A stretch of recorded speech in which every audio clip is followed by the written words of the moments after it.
I never thought I'd be one of those guys.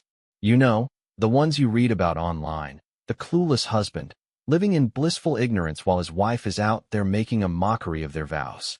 I always thought I was smarter than that, more aware. I paid attention.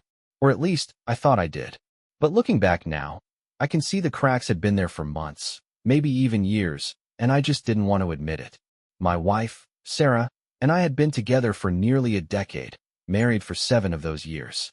We had a house in the suburbs, stable jobs, a decent life. We weren't the perfect couple, but I thought we were solid. Sure, our sex life had slowed down a bit over the past year, but I chalked that up to stress.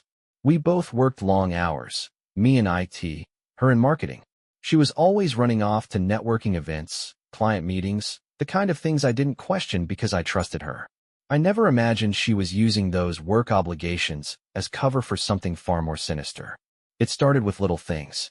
She became oddly protective of her phone, flipping it face down on the table, taking it with her into the bathroom, turning off notifications. At first, I didn't make much of it. I mean, everyone deserves privacy, right? But then she started coming home later and later, sometimes reeking of alcohol, sometimes acting distant and irritable. When I'd ask where she'd been, she'd throw out some vague excuse. Drinks with the team, had to meet a client, stayed late to finish up a project. The worst part? She'd say it in that dismissive, almost annoyed tone, like I was some controlling husband who had no right to ask. One night, I decided to push a little harder.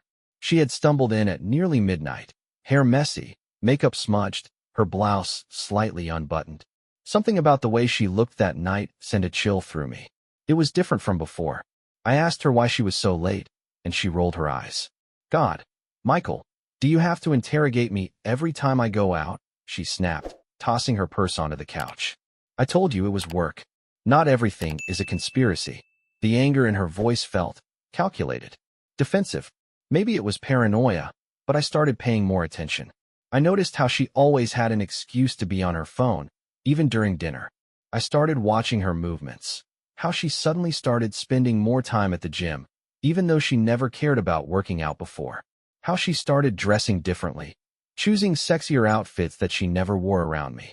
The perfume that smelled different, the lingerie that I never saw in our bedroom but apparently existed in her wardrobe. The moments where she'd laugh at her phone but quickly lock the screen when I glanced over. Then, there were the weekend trips. Twice in the last 3 months, she had to leave town for business conferences. She was always vague about the details, barely gave me a rundown of the agenda. Normally, she was the kind of person who rambled about her day, oversharing every little detail, even about the most boring meetings. But suddenly, when it came to these conferences, she had almost nothing to say. When I asked where she was staying, she hesitated before saying the name of a hotel I later found out was fully booked that weekend. I started feeling like I was losing my mind. Was I just being paranoid? Was I really one of those husbands who imagined things? Every time I started to question her, she'd flip it on me. You've been so weird lately, Michael. Do you not trust me or something? She'd say, shaking her head like I was the crazy one. And that's the thing about liars. They make you doubt your own sanity. I decided I needed proof. Something concrete. Something undeniable. I didn't want to be that guy who accused his wife of cheating without evidence. So, I did what any desperate, suspicious husband would do. I started looking. I checked our phone records, but Sarah had been smart. She deleted her call history, and any suspicious numbers had been hidden behind generic names in her contacts. I checked our bank statements, but she mostly used cash whenever she was out. Then, the breakthrough came in the most unexpected way. I wasn't even searching when I found it. It was pure chance. A coincidence. Or maybe fate. I was running errands one Saturday when I pulled into the parking lot of a gas station near the outskirts of town. As I was walking back to my car, something shiny on the asphalt caught my eye. A ring. A wedding ring. At first, I didn't think much of it. I figured someone had dropped it, but something about it felt familiar. I picked it up, turned it over, and my stomach twisted into a knot. Inside the band was an engraving. It read, Forever, S&M. My initials. And Sarah's. It was her ring. My wife's wedding ring. And I had just found it in the parking lot of a cheap motel. That was the moment I knew.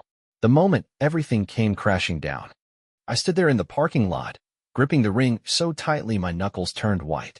My heart pounded against my ribs, my breath shallow as my brain tried to process what I was looking at. Sarah's wedding ring. Here. At a motel. I wanted to believe there was some other explanation, some logical reason for why my wife's most treasured piece of jewelry was sitting in the dirt outside a place people used for cheap affairs and one-night stands. But deep down, I already knew. This wasn't a mistake. This wasn't a coincidence. This was proof. The kind of irrefutable, gut-punching truth that knocks the air out of your lungs and leaves you standing there, dizzy and hollow. I looked up at the motel, a rundown, off-the-highway place with faded neon lights and a handful of cars parked outside. My mind was racing. Should I go inside? Should I storm into every damn room and find her? I could already picture it. Sarah, half-dressed, tangled up with some asshole in scratchy motel sheets, gasping in shock as I threw open the door. But I didn't know what room she was in, and I wasn't about to go banging on doors like some unhinged maniac. I needed to be smart. I needed to think. My hands were shaking as I pulled out my phone and scrolled through our texts. She had messaged me just a couple of hours ago. Hey babe, heading to the gym. Gonna do a long session today. Might grab food with Melissa after. Love you. Melissa. Of course. Her go-to alibi. How many times had I heard that name in the past few months? How many times had Sarah casually dropped it into conversation to explain away her disappearances? I could feel the rage rising in my chest, hot and suffocating, but I forced myself to stay calm. I couldn't just go home and wait. I needed answers. I got back into my car, gripping the steering wheel as I tried to figure out my next move. My first instinct was to call Melissa and catch Sarah in the lie right away, but I knew Sarah was good at covering her tracks. If I tipped her off now, she'd have time to come up with some ridiculous excuse. No, I needed something solid. Something she couldn't explain away. I decided to wait. If she was at this motel, she'd have to leave eventually. An hour passed. Then another. I sat there, watching as people came and went. My eyes flicked to every woman that walked out, my heart jumping in my throat each time. And then, finally, I saw her. Sarah. My wife. The woman I had loved, trusted, built a life with. She stepped out of one of the rooms, her hair a mess, wearing a tight dress she never wore around me anymore. She was laughing at something, her voice light, carefree. And then he followed. A man. Tall, broad-shouldered, dressed in jeans and a button-up shirt with the sleeves rolled up. I didn't recognize him, but I didn't need to. The way she looked at him, the way she smiled, the way she leaned into him, it was all I needed to see. I wanted to explode. I wanted to run over there and grab her, demand answers, make a scene. But instead, I just sat there, frozen, gripping the ring so hard it dug into my palm. Watching her, felt like an out-of-body experience.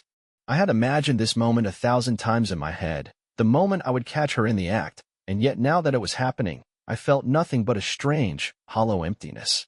Like I was watching someone else's life fall apart, not mine. Sarah and her mystery man walked toward a sleek black car parked a few spots down from mine. They stood by the door, talking, her hand resting lightly on his arm. Then she reached up, kissed him on the cheek, and whispered something in his ear before slipping into the passenger seat. The car pulled out, driving off into the night as if nothing had happened. As if she hadn't just shattered everything we had built together. I sat there for another few minutes, staring at the empty parking lot. My head was spinning, my body numb. My wife was a liar. A cheater. And not just some one-time mistake kind of cheater, but a full-blown, living a double life kind of cheater. How long had this been going on? How many times had she come here? Had it always been this guy, or were there others? The thoughts made me sick. I felt like a fool. Finally, I forced myself to move. I needed more proof. I couldn't just go home and let her gaslight me into thinking I was crazy. I pulled out my phone and started looking through our shared location history. Sarah wasn't tech-savvy enough to realize she had left certain tracking features on. I scrolled back through the past few months, my stomach dropping lower with each entry. The motel address showed up repeatedly. Late nights, early mornings, days when she had told me she was working late, weekends when she had claimed to be on business trips. I had all the proof I needed. Now, it was just a matter of what I was going to do with it. I didn't go home right away. I couldn't. My body was running on pure adrenaline, my thoughts racing too fast for me to think straight. The weight of the wedding ring in my pocket felt like a burning reminder of everything I had just witnessed, proof that the life I thought I had was nothing but a carefully crafted illusion. I drove aimlessly for a while, gripping the steering wheel so tightly my fingers ached. My mind replayed the scene over and over, Sarah stepping out of that motel room, laughing, touching that man's arm like he was the one she belonged to, like I didn't even exist. It made me sick. It made me furious. And yet, beneath the anger, there was something worse, a deep, crushing humiliation. I had been so blind, so pathetically trusting. How many nights had I kissed her, told her I loved her, while she was out doing God knows what with him? By the time I pulled into our driveway, my hands were shaking. The house was dark, quiet, like nothing was out of place, like it wasn't harboring the biggest lie of my life. I sat there for a moment, staring at the front door, trying to steady myself. I didn't want to walk in there and let her manipulate me, twist things around like she always did. I needed to control this conversation. I needed her to know that I knew, that the games were over. Taking a deep breath, I grabbed her wedding ring from my pocket and walked inside. She was in the kitchen when I found her, casually scrolling through her phone like she hadn't just spent the evening at a seedy motel with another man. She looked up when she saw me, her face lighting up in that fake, practiced way she always did when she was hiding something. "Hey, babe, you're home late," she said, standing up to give me a kiss. I stepped back before she could touch me. She frowned, tilting her head. "What's wrong?" I didn't say anything at first. Instead, I reached into my pocket and pulled out her wedding ring, holding it up between us. The second she saw it, her face changed. It was subtle, but I caught it, the flicker of recognition, the tightening of her jaw, the way her hand instinctively twitched toward her purse like she wanted to grab her phone and start covering her tracks. She recovered quickly, forcing a confused smile. "Where did you find that?" she asked, her voice too casual, too controlled. "I've been looking for it everywhere." I almost laughed at how easily the lie rolled off her tongue. Even now, when she had been caught, she was still playing the same game. I didn't give her the chance to spin another excuse. "I found it in the parking lot of a motel," I said, my voice eerily calm. "The same motel you walked out of with some guy tonight." For a moment, there was nothing but silence. A thick, suffocating pause where I saw every calculation happening in her head, every possible route she could take to get herself out of this. She had always been good at lying. Too good. But this time, I wasn't giving her an inch.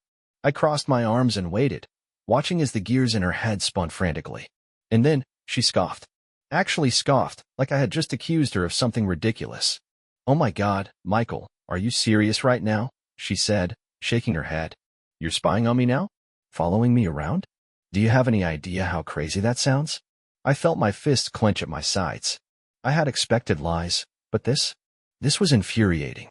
She wasn't even trying to defend herself, she was turning it on me, making me out to be the irrational one. "Don't do that," I said, my voice sharper than I intended. "Don't sit there and act like I'm imagining things. I saw you, Sarah. I saw you leave that motel with him. I have our location history. I know you've been going there for months. So drop the act and tell me the truth." Her eyes darted to her phone again, like she was trying to figure out if she had enough time to delete anything. I stepped closer, forcing her to look at me. That's when she changed tactics. Her face softened, her eyes welling up with fake tears as she let out a shaky breath. "Michael, it's not what you think," she whispered. "I can explain." I almost laughed. Of course she could explain. She could always explain, always had some bullshit excuse lined up for every suspicious thing she did. I waited, arms crossed, silently daring her to come up with something. And she did. "I was at the motel," she admitted, lowering her voice like she was about to share some tragic secret. "But it's not what you think. The guy you saw? He's just a friend. He's been helping me with something personal. Something I didn't know how to tell you." I felt my stomach turn. Even now, she was still trying to manipulate me. "Helping you with what?" I asked, my voice cold.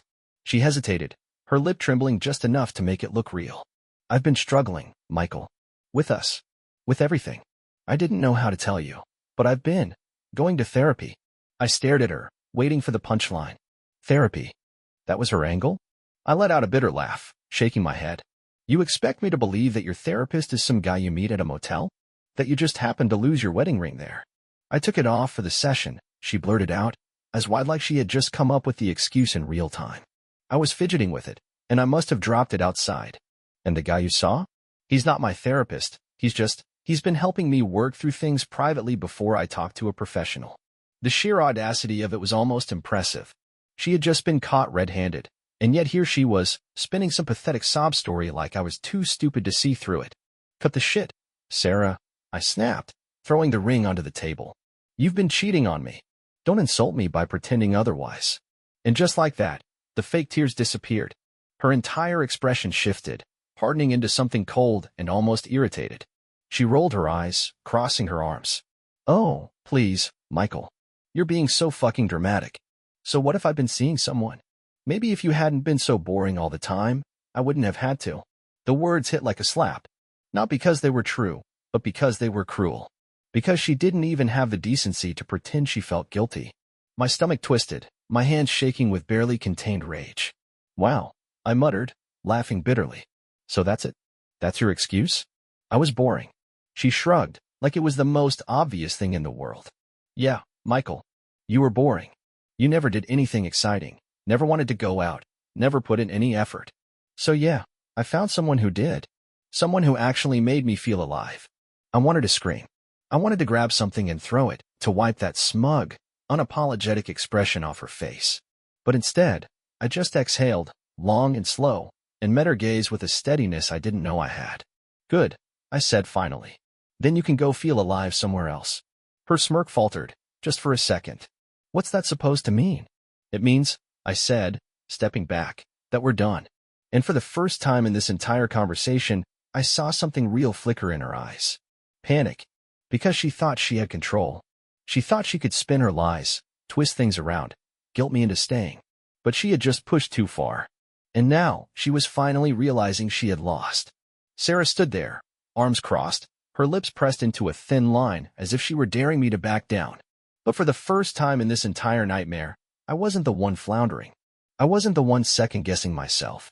I had spent months, maybe years, convincing myself that my marriage was worth saving, that Sarah was still the woman I had fallen in love with, that if I just held on a little longer, things would go back to how they used to be. But now, standing here, watching the sheer arrogance on her face, watching her sneer at me like I was the one ruining her life, I felt something shift inside me. The love I had for her, the trust, the years of shared memories, the promises we had made, it all shattered in an instant, collapsing under the weight of her betrayal. She scoffed, shaking her head like I was some naive fool who didn't understand how the world worked. You're being ridiculous, she said, rolling her eyes. You're really going to throw away everything we've built over one mistake? I almost laughed at the absurdity of it. One mistake? One mistake? I had proof that she had been sneaking around for months, that she had been lying to my face, gaslighting me every time I asked questions. And now, when she finally had no way out, she had the audacity to act like I was overreacting? The sheer entitlement of it made my blood boil. I clenched my jaw, inhaling deeply through my nose to keep myself from saying something I'd regret. But the truth was, there was nothing left to say. I was done playing this game. Pack your things, Sarah, I said, my voice eerily calm. I want you out. She let out a bitter laugh, tilting her head as she gave me a mocking look. Oh, come on, Michael. You don't really want that. She took a step forward, lowering her voice, softening it in that way she always did when she wanted to manipulate me. You're just upset. I get it. But let's be real here. You're not going to throw me out over this. We can work through it. We should work through it. Don't be stupid. I exhaled slowly, shaking my head, feeling nothing but exhaustion as I looked at the woman I had once adored and realized just how little I recognized her now. She wasn't sorry. Not even a little. She didn't regret cheating, she only regretted getting caught. If I forgave her now, she would just see it as permission to do it again. And I knew, without a doubt, that she would do it again. I already called a lawyer, I lied, just to watch her reaction. It was a test. And the moment the words left my mouth, her entire demeanor changed. Her arms fell to her sides, her lips parted slightly, and for the first time, I saw a flicker of fear. That told me everything I needed to know. She had never expected me to actually leave. She thought she could talk her way out of this, twist the situation until she had me doubting my own judgment again. But that wasn't going to happen. Not this time. Michael, let's not do anything drastic, she said quickly, her voice suddenly laced with a forced gentleness. Come on, babe. We've been together for so long. Doesn't that mean anything to you? I swallowed back the bitterness rising in my throat. It did mean something to me, Sarah. But clearly, it didn't mean shit to you. She flinched at that, and for a brief moment, I thought I saw genuine regret in her eyes. But just as quickly, she masked it with indignation, lifting her chin defiantly. Fine, she snapped. You want me gone? I'll leave. But don't think for a second that this is my fault, Michael. You drove me to this. You've been distant for months, you never pay attention to me anymore, and let's be honest, You're not exactly the most exciting guy in the world. And there it was. The final, desperate attempt to shift the blame. As if it were my fault that she had been sneaking off to motel rooms like some cheap, pathetic cliché. As if I should have expected her to cheat because I wasn't performing like some trained circus act to keep her entertained every second of the day. I had spent years giving her everything, my love, my loyalty, my time, and this was what I got in return. I felt my fists clench, my jaw tighten, but I forced myself to stay calm. She wanted me to snap. She wanted me to lose control so she could play the victim. I wasn't going to give her that satisfaction. I don't care what excuses you come up with, I said flatly. I don't care how you try to spin it. You made your choice. Now live with it. For a moment, she just stood there, staring at me, waiting for me to cave, to soften, to tell her that we could figure this out. But when I didn't, when I simply turned and walked away, she finally seemed to understand that she had lost. I heard her let out a frustrated sigh, followed by the sound of her phone vibrating in her pocket. I didn't have to see the screen to know who it was. You know what? She snapped. Fine. You want me gone? I'll gladly leave. And don't come crying to me when you realize you just threw away the best thing that ever happened to you. I didn't even turn around. I just walked up the stairs, leaving her standing in the kitchen with nothing but the consequences of her own choices. I heard her storm into the bedroom, heard drawers opening and closing violently as she packed her things, heard her huff and mumble to herself about how I was the bad guy in all of this. I didn't care. I felt nothing. No anger, no sadness, no guilt. Just relief. An hour later, the front door slammed, and just like that, she was gone. I stood in the empty house, listening to the silence settle around me, waiting for the crushing weight of heartbreak to hit me. But it didn't. Maybe it would come later. Maybe I would wake up in the middle of the night and feel the full force of what had just happened. But in that moment, all I felt was an overwhelming sense of freedom. I wasn't trapped anymore. I wasn't being lied to, manipulated, gaslit into doubting my own instincts. For the first time in a long time, I was in control of my own life again. And honestly, that felt better than any marriage ever could. The first few days after Sarah left were strange. The house felt different, quieter, but not in a peaceful way. It was the kind of silence that made you hyper-aware of everything that was missing. The absence of her voice, the lack of her perfume lingering in the air, the empty space in our closet where her clothes used to be. But the strangest part? I wasn't heartbroken. I kept expecting it to hit me, that crushing wave of grief, the unbearable sadness that should have come with the end of a 7-year marriage. But it never did. Instead, there was only a dull emptiness, like I was just going through the motions of my life while waiting for something, anything, to feel real again. At first, I thought maybe I was in shock, that at some point, I'd wake up and feel the full weight of everything I had lost. But the more time passed, the more I realized the truth. I wasn't grieving the loss of her. I was grieving the loss of the illusion. The person I had loved didn't exist. The marriage I had fought so hard to protect was a lie. And the woman I had trusted with everything had been deceiving me for God knows how long. I wasn't mourning her. I was mourning the time I had wasted, the years I had spent believing in something that had never really been there. At first, Sarah didn't try to reach out, which surprised me. Given how arrogantly she had walked out, I assumed she had already lined up her next move, probably going straight into the arms of her motel room lover.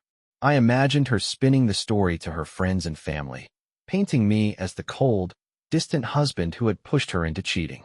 That was the kind of person she was, never accountable, always the victim. But I didn't care. I didn't care what she told people, didn't care if she lied, didn't care if the entire world thought I was the villain. I knew the truth.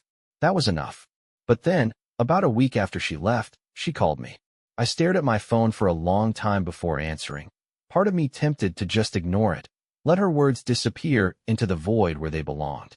But curiosity got the better of me, and against my better judgment, I picked up. At first, she was quiet, hesitating like she wasn't sure what to say. Then she sighed, her voice softer than it had been the night she left.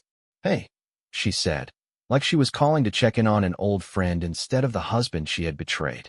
"How are you?" I almost laughed at the absurdity of it. How am I? What kind of question was that? She had ripped my life apart, humiliated me, thrown away everything we had built, and now she wanted to make small talk? I clenched my jaw, gripping the phone tighter, but I kept my voice even. "What do you want, Sarah?" She hesitated again, and for a brief moment, I thought maybe, just maybe, she was going to apologize. Not some half-assed excuse, not some manipulative attempt to shift the blame, but a real, genuine acknowledgement of what she had done. But of course, that wasn't who Sarah was. Instead, she let out a long breath, as if she were the one who had been wronged, and said, I don't want things to end like this. I closed my eyes, feeling a familiar surge of frustration rise in my chest. Like what, Sarah? I asked, my voice calm but firm. Like you choosing to destroy our marriage? Like you lying to me over and over again? Like you walking out without a second thought? She sighed again, and I could practically hear the eye roll through the phone. Michael, come on. You make it sound like I wanted to hurt you. I let out a bitter laugh. Didn't you? Another pause. Then, finally, she muttered, I don't know. I feel like maybe we should talk. And there it was. The opening. The first attempt at planting the seed, at testing the waters, at seeing if she still had any control over me. But she didn't. Not anymore. There's nothing left to talk about, I said, my voice firm. You made your choice. I'm just making sure you live with it. She didn't like that. I could hear the irritation creeping into her voice. Jesus, Michael, do you have to be so dramatic? We had something good for a long time. Doesn't that mean anything to you? I exhaled slowly, feeling an odd sense of peace settle over me. It did mean something to me, Sarah. That's why I never cheated. She went quiet after that, and for a brief moment, I thought she might actually apologize. But of course, she didn't. Instead, she just let out a frustrated breath and muttered, whatever. I was just trying to be civil. And then she hung up. That was the last time I heard her voice. The divorce was ugly, but I didn't care. She tried to drag it out, tried to fight for things she didn't even really want just to make my life miserable, but I stayed calm. I had already lost enough to her. I wasn't going to let her take anything else from me. In the end, she walked away with less than she wanted, and I walked away with my dignity. It's been months now, and honestly, I'm doing better than I ever thought I would. There were rough days in the beginning, moments where I questioned everything, where I wondered if I had somehow failed, if I had done something to deserve what she did to me. But those moments passed, and now I feel lighter, freer. I started focusing on myself, hitting the gym again, reconnecting with friends I had lost touch with, rediscovering hobbies that I had abandoned during my marriage. And the best part? I don't wake up every day wondering if the person next to me is lying to my face. If there's one thing I've learned from all of this, it's that love isn't enough. Trust is. And the moment that trust is broken, there's no going back. No matter how many excuses they make, no matter how many times they try to convince you that it's your fault, the truth is simple. If someone really loves you, they won't put you in a position where you have to question them. So to anyone reading this who has that gnawing feeling in their gut, that suspicion they keep pushing down because they want to believe their partner would never do this to them, trust yourself. The truth has a way of coming out, one way or another. And when it does, don't let them convince you that you're the one who's crazy. Don't let them gaslight you into staying. You deserve better. I know I do. And for the first time in a long time, I'm finally living like it. The months that followed were a slow but steady process of rebuilding. Not just my life, but my sense of self. It's strange how much of your identity can become wrapped up in another person, how you don't even realize how much of yourself you've lost until they're gone. In the beginning, I didn't really know what to do with myself. My routines had been built around Sarah, my decisions had always factored in us, and suddenly, there was no us anymore. Just me. At first, it was unsettling. The house felt emptier, and every little thing reminded me of what had been. Her empty spot on the couch, the quiet hum of the fridge at night that used to be drowned out by her late-night phone calls, or the sound of her getting ready for bed. But over time, that emptiness started to feel less like a void and more like a blank canvas. I filled my time with things that had nothing to do with Sarah. I went back to the gym with a vengeance, not because I wanted some revenge glow up, but because it felt good to do something that was just for me. I picked up old hobbies, guitar, hiking, even sketching, things I had set aside during my marriage because Sarah always had something else planned, somewhere else we had to be. I reconnected with friends I hadn't seen in years, people I had unintentionally distanced myself from because I was too busy making sure my wife was happy. And most importantly, I started working on the part of me that had ignored the red flags, that had let myself be gaslit, that had convinced myself I was being paranoid even when all the signs were there. The biggest shift, though, was realizing just how much stress I had been carrying during my marriage. I didn't notice it at the time, but looking back, I could see how much of my energy had been spent managing Sarah, keeping her happy, avoiding conflict. second-guessing myself whenever she dismissed my concerns. It was like walking on eggshells without even realizing it, convincing myself that this was just what relationships were like. But after she left, after the dust settled, I felt something I hadn't felt in years: peace. I didn't have to constantly wonder if I was being lied to. I didn't have to deal with the emotional whiplash of her affectionate one day and distant the next. I didn't have to question my own instincts because the person I loved was making me feel crazy. The relief of not having that in my life anymore was worth more than all the years I had spent trying to keep a broken marriage together. Of course, Sarah didn't just fade away without a fight. After our last phone call, she stayed quiet for a while, but eventually she started reaching out again. It was always subtle at first, liking an old photo on Instagram, sending a casual, "I hope you're doing well," text out of nowhere. But I knew what she was doing. She wasn't reaching out because she cared. She was reaching out to test the waters, to see if I had softened, if there was still a door open for her to squeeze back through. When I didn't respond, she got bolder, calling late at night, leaving long voicemails that started with forced apologies but always ended with her subtly trying to shift the blame back on me. "Michael, I don't understand why you won't even talk to me," one of her voicemails said, her voice dripping with faux sadness. "I mean, yeah, I made a mistake, but don't you think we owe it to ourselves to at least talk about it? You're acting like I meant to hurt you. That's not fair. We had a life together. We were good together. Can we just, I don't know, meet up and talk?" It was tempting in a way. Not because I wanted her back. I didn't. But because there was still that small, lingering part of me that wanted her to admit it, to take real accountability, to stop making excuses and just say, "I was selfish, I betrayed you. And I destroyed our marriage because I didn't respect you enough to be honest." But I knew she never would. People like Sarah never do. So I did what I should have done a long time ago. I blocked her. The finality of it felt good.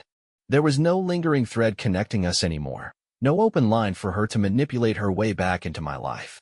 She had made her choices, and I had made mine. And my choice was to finally put myself first. Months passed, and slowly but surely, I started feeling like myself again. Not the person I was when I was with Sarah, but someone better. Someone who had learned from the pain, who had come out of the wreckage not bitter or jaded, but wiser. I didn't jump into dating right away, not because I was afraid, but because I wanted to make sure I was fully healed before letting someone new into my life. I wanted to be in a place where I wasn't looking for validation or distraction, but a real, genuine connection. And when I finally did start dating again, it was different. I was different. I didn't ignore red flags. I didn't make excuses for people who made me feel like an afterthought. I knew what I wanted, what I deserved, and I wasn't afraid to walk away from anything less. Looking back now, I don't regret any of it. Not the relationship, not the heartbreak, not even the betrayal. Because as painful as it was, it taught me everything I needed to know about myself, about love, about what it really means to be with someone who respects you. And if there's one thing I've learned, it's this: love isn't about grand gestures or passion that burns so hot it blinds you. It's about consistency. It's about honesty. It's about being with someone who makes you feel safe. And the moment you start questioning whether you can trust the person you're with, the moment they make you feel like you're the crazy one for noticing the cracks, that's when you know it's already over. So, to anyone reading this who's been where I was, who's sitting in that same gut-wrenching uncertainty, wondering if the person they love is lying to them, trust yourself. Don't ignore the signs. Don't let someone gaslight you into thinking your instincts aren't real. And most importantly, don't be afraid to walk away. Because I promise you, there is so much more waiting for you on the other side of that pain. I know, because I'm finally living it.